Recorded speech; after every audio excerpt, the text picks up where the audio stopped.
Early this morning, I heard a lady scream her lungs out. As I peeped through my window, I saw her dragging with 3 men. One was on a bike, while the other 2 were executing the operation.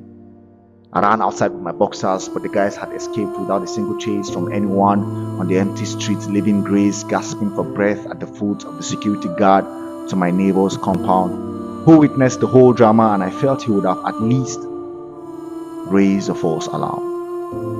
All he could say was, "Now so these boys just stab this girl for nothing."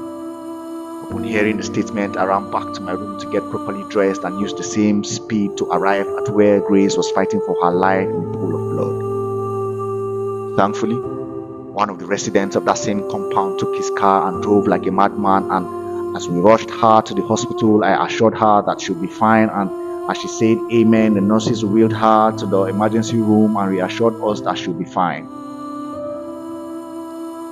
Drove to the Barnawa Police Division office to report the situation, for her identity was unknown to us. All we knew was her name, Grace. Arriving at Harmony Hospital with 2 police officers, I saw Grace lying with oxygen pipes stopped to her nostrils, and I leaped for joy. But the faces of the nurses and the doctor attending to her said the opposite. Hope it's not what I'm thinking. So I reached out for her legs, and it was warm. But after the doctor asked who amongst us was a member of her family, I knew Grace was no more. Because some 3 idiots stabbed the left side of her chest simply because they wanted to do away with her mobile phone.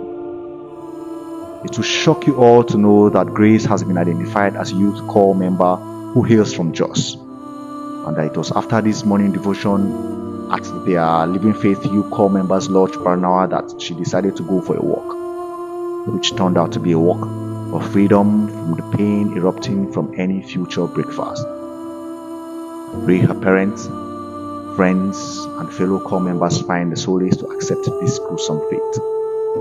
But above all, I pray that our killers find the kind of justice that suits them in 1,000-fold.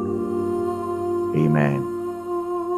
Peter's author, the poet.